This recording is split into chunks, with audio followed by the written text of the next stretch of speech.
Hi guys, I'm Nate from Recapped Now. Today, I'm going to recap a 1995 sci-fi action horror movie called Species. The film is set in the U.S. government laboratories in Utah, where a 12-year-old girl, Syl, rests in her containment chamber. She wakes up puzzled as scientists surround her chamber with cyanide gas tanks. She glances up to see the experiment's head scientist, Fitch, mouthing an apology to her. Soon, two scientists put cyanide gas tanks in her chamber and unleash the poison. They anticipate Syl to die, but instead, she destroys the glass window and escapes until she exits the laboratory. She then climbs into a speeding cargo train to escape her pursuers. Later, she decides to sleep, but a transient interrupts her sleep to attack her. Fortunately, she possesses enormous strength, enough to toss the transient against a wall, killing him quickly. She then steals his clothes and blends in with the crowd. The next morning, Fitch and his team meticulously check the perimeter for Syl, but they find no evidence of her. Meanwhile, the cargo train arrives at the station, and Syl walks out to eat. However, she does not have any money. She also fails to steal food, so she simply leaves the store. Outside, she grabs a duffel bag from an unsecured trolley and boards a train going for Los Angeles. Inside the train, she steals money from the cash register and additional food from the kitchen to fulfill her hunger. Later, Syl comes to her hotel and pays for her ticket at half price to the conductor, who generously gives her a discount because she is a child. Fitch and his team arrive at the rail terminal in the evening, but all they find is the dead vagrant on the cargo train. Syl is confirmed to have killed the dead man based on DNA and hormone traces found on his body. Out of desperation, Fitch's crew advises halting all rail operations, although this would raise suspicion among police. They must be discreet while searching for her, so Fitch forms a specialized group to track out Syl. In the lab, Fitch meets the crew in charge of searching down Syl. Dr. Stephen, an anthropology, is joined by Dr. Laura, a molecular biologist, Dan, a heightened empath, and Preston, a mercenary. They become acquainted first, then Fitch briefs them on previous occurrences and their current circumstances. It has been discovered that in November 1974, a project was launched at Arecibo to search for extraterrestrial intelligence, and they employed powerful radio dishes to send a message into the heavens, looking for any alien civilization. Their message contains critical information about humanity, such as human DNA structure, a map of the solar system, and Earth population. In January 1993, they finally received two transmissions from an unidentified extraterrestrial in space. The first message was a superior catalyst for methane, resulting in a limitless source of energy, and the second was a guide on how to combine a new DNA structure with human DNA. Fitch and his team then inserted the hybrid DNA structure into 100 human eggs, but only 3 survived. While the 2 are being stored, the remaining egg with the codename S1L is allowed to mature, but we prefer to nickname her Syl. Fitch created Syl a female because he assumed that women are more submissive and controlling than men. Furthermore, Syl grew rapidly, reaching the age of 12 after only 3 months of birth. They captured her back moving on camera one night while she was sleeping. The mysterious movement in Syl's body drove the crew to kill her out of fear, but she escaped during the attempt, as seen at the beginning of the film.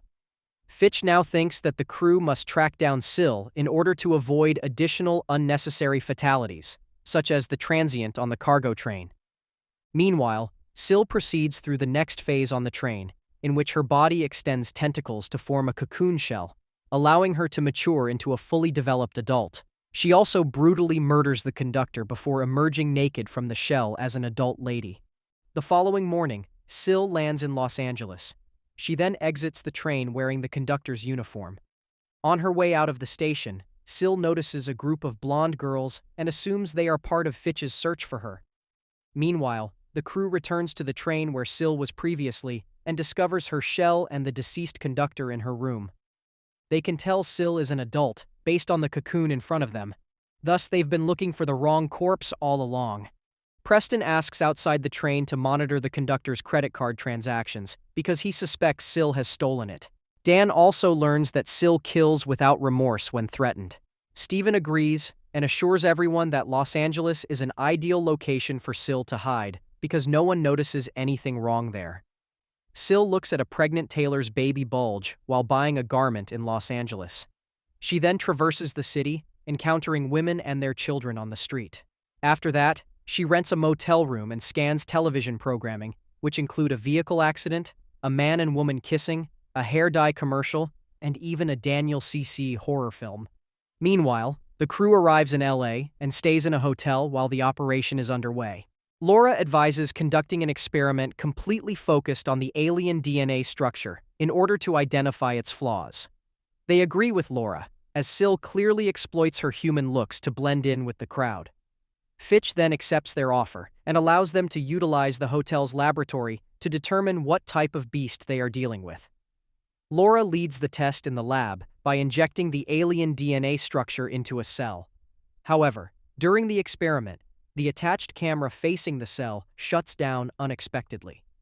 Laura proceeds to replace the camera herself. Preston joins her inside the chamber, where the injected cell is contained in a glass box case. When Laura finally inserts the camera, Fitch and the others observe the cell changing rapidly on the monitor.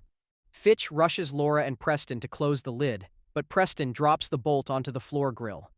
Dan then requests that Fitch open the doors, but he declines because it is against protocol to open the doors while the lid is still unsealed.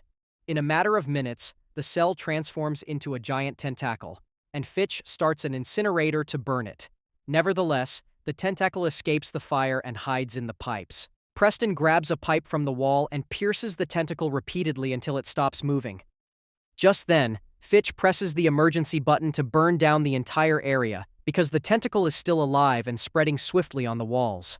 However, it burns the entire room, including Preston and Laura inside the confinement. Dan and Steven want to save them, so Dan keeps Fitch away from the panel, while Steven rapidly presses the button to unlock the doors. After the two are safely outdoors, Steven burns down the entire room to kill the tentacle. Meanwhile, Sil asks the motel manager where she may locate a hormone-rich male, and the manager advises a local club. But, before she departs, the manager requests Sil's card in case an emergency develops in her room while she is away. Sil hands over the conductor's card, and as soon as it is swiped on the machine, the transaction appears on the crew's list of tracks. While the crew rushes to the motel, Sil visits the club that was recommended to her. Just then, a man offers her to dance, but a curly-haired woman interrupts and snatches him away. Sil sees the curly-haired woman as a competitor, so she follows her to the restroom and eliminates her permanently. She then returns to the dance floor, takes off her top, and invites a clubber for some fun. Soon, he and Sil arrive at the parking lot and drive to his mansion. Meanwhile, the crew goes to the motel to get the security footage that captured Sil's fuzzy face on camera. Fitch requests the film so that they can thoroughly evaluate the footage in the laboratory. Afterward, Fitch asks the management where Sil has gone, and the guy directs him to a nearby club. A female clubber shouts for aid after discovering the dead curly-haired woman in the restroom stall. The crew arrives shortly to inspect the deed, but there is no sign of Sil. They question the bouncers about Sil entering the club earlier, and one of them claims she departed with a male clubber. Meanwhile, the clubber and Sil arrive at his mansion.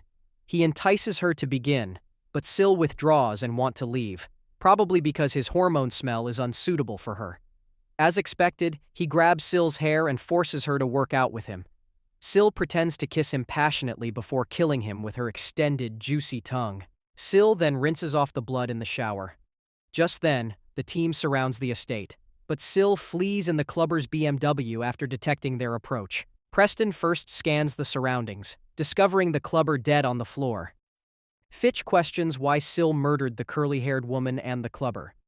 Steven responds that Sil is a psychopath who lacks moral sensibility and social structure. Laura says that Sil did not grow up being taught proper etiquette or feeling loved by anyone. However, Fitch is dissatisfied with their responses, so Dan suggests that the clubber did something wrong, which prompted Sil to kill him, because Sil kills everyone who threatens or interferes with her way of life cycle. Laura thinks that Sil is attempting to reproduce with a hormone-rich male, which is why she killed the woman for sexual competition. Furthermore, they discover proof that Sil rejected the clubber because he was diabetic, as evidenced by an insulin bottle found in his bathroom bin. Overall, Sil only mates with healthy individuals, not those with genetic damage, deformities, or hereditary sickness. Fitch then orders a search for the clubber's BMW in order to locate Sil. They intend to return to the motel to investigate Sil's rented room. Preston impulsively mentions Fitch's belief that women are submissive and controlled, which is proven incorrect after dealing with Sil. At the motel, the staff inspects Sil's room. Laura collects a sample of Sil's blood droplet from the toilet seat to determine whether it is menstrual blood. If it is, Sil is capable of reproduction. Meanwhile, Sil is driving in front of the motel, but because she discovers it surrounded by Fitch's men, Sil drives to Santa Monica and falls asleep in the vehicle. The next morning, Sil awakens from a dream about mating with an extraterrestrial while in her alien form. She returns to driving, but soon runs out of gas, so she abandons it and decides to go for a walk. Unfortunately, a reckless vehicle charges Sil, hurling her onto the bus stop. Sil is severely injured, but a nice guy nicknamed Mr. Wright rushes her to Park Bay Hospital right away. At Park Bay Hospital, Mr. Wright pays Sil's medical bills with a credit card. Meanwhile, a doctor examines Sil's wounds, but he freezes when he sees her healing herself. Sil exits the room as if nothing occurred, perplexing the doctor. She then approaches Mr. Wright and asks if they can finally return to his home. Meanwhile, the crew is in the laboratory, attempting to improve the surveillance film of Sil, but it is ineffective because she did not face the camera. Following that, they address Sil's biological side, assuming she is already in her 20s with a fully developed reproductive system because her biological clock is on overdrive. They are concerned that if Sil is successful in giving birth to a male child with the same development rate as hers, it may fertilize other women after 6 months of maturity. Just then, they get word about the clubber's abandoned BMW near Santa Monica. Soon, the crew arrives in the city and discovers the clubber's automobile. Fitch's aide informs them of a doctor in Park Bay who witnessed a miraculous regeneration previously. They immediately realize he's talking about Sil, so Fitch dispatches his squad to examine the hospital. At the hospital, the trio discovers that Sil was taken to the ER by a man named Mr. Wright following a hit-and-run accident. They need to find Mr. Wright's address, but the receptionist informs them that he only provided his card information. Fortunately, Laura tracks Mr. Wright using only his credit card information. They quickly learn his address and proceed to his residence. Meanwhile, Mr. Wright takes Sil to his home, where they take a Polaroid together, but Sil glances away due to the bright light. Next, Sil constantly attempts to mate with Mr. Wright, but he declines. Their attempt is quickly cut short when the team arrives in the area. She then turns into a bipedal alien, with elongated tentacles sprouting from her back and shoulders. She kills Mr. Wright and finds sanctuary in his garden to avoid the team. Preston and Laura arrive first, discovering Mr. Wright dead in the hot tub. Preston studies the area, but he can't find Sil, who is hidden behind a wooden fence. Eventually, the crew conducts a thorough investigation of the area, deciding that Sil did not mate with Mr. Wright, despite her feelings for him. Meanwhile, Sil transforms into her naked human form, runs to a local store, and claims to be a victim of an assault. A woman falls into Sil's trap and is soon tied up in her own automobile. Sil then returns to Mr. Wright's estate to overhear the crew's conversation in the front yard. Sil reads Fitch's lips, discovering their plan to stake the entire club tomorrow night as they await her arrival. The next morning, Sil devises a plan to fake her death in order to avoid being pursued. She first mutilates her thumb and the woman she kidnapped. She then creates a situation in which she crashes into the transformer below the hill. Then she collects gas in plastic bottles and transfers it to another automobile she has stolen. That night, Sil goes to the club to entice the crew to pursue her. Sil drives the stolen car full of gas, while the abducted woman sits beside her. She drives straight into the hills as the crew pursues her. As planned, she swerves the car off the hill and slams it right into the transformer, resulting in an explosion.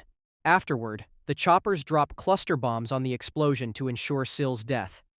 Fitch is confident Sil is dead since his crew discovered a severed, burnt thumb stuck on the ripped door. Fitch assumes Sil failed to escape, but Dan and Preston believe the entire win was fortuitous and convenient. Fitch no longer listens and dismisses them because their task is complete. In reality, Sil is still alive. She escaped seconds before the automobile detonated. She also paints her hair brunette and cuts it short to see whether the staff will recognize her. When she finally arrives at the hotel, no one remembers her. She then seizes the opportunity to mate with Preston, but Preston is already occupied with Laura in her room. Sil becomes jealous, but she quickly recovers after seeing Steven enter the room. Steven is grateful for the opportunity to enjoy free sex, and Sil becomes pregnant as a result. But he soon discovers her actual identity, prompting Sil to kill him. Meanwhile, Dan warns the team that Sil is inside the building. They initially doubt it, until they discover Steven's death, and Sil emerges from his chamber in her alien form. The crew pursues Sil to the sewer beneath the hotel, armed with flamethrowers. Dan can't find Sil in the sewer because she's submerged, so the group splits up. Unfortunately, Sil murders Fitch the moment he is alone. Sil then seeks refuge in a nearby cave, where she eventually gives birth to a male progeny who matures into a toddler in a matter of minutes. Meanwhile, the team arrives at the cave and discovers an oil pond in the center. Dan then encounters Sil's son and attempts to convince him to join them, but the offspring assaults him, causing him to stumble backward. Laura, who is behind Dan, falls into the oil pond and is stuck. Dan swiftly jumps up and incinerates the offspring. However, he staggers as the offspring leaps over him, catching fire and tumbling into the oil pond. The oil pond catches fire, and Dan dangles over the edge. The offspring screeches as it dies from the heat, alerting Sil from her hiding place. Laura, on the other hand, gets stuck and calls for Preston's assistance, but he is preoccupied with fighting Sil, in which he amputates one of her GPS tentacles. Laura eventually leaves the oil pond before the fire goes too far and climbs to aid Dan. The film concludes with Preston successfully firing down Sil before she falls into the burning oil. Laura then assists Preston in hoisting Dan from the brink, but Sil grabs Dan's feet to ascend. Fortunately, Preston immediately reloads his shotgun and blasts Sil's head to pieces. The three survivors exit the cave and return to the hotel. However, following their minor victory, a deformed rat turns after eating Sil's severed tentacle and consumes another rat. Please do hit that like button if you enjoyed the recap. Don't forget to subscribe and ring the notification bell for more movie recaps. Stay tuned for our next cinematic adventure, and until then, happy watching.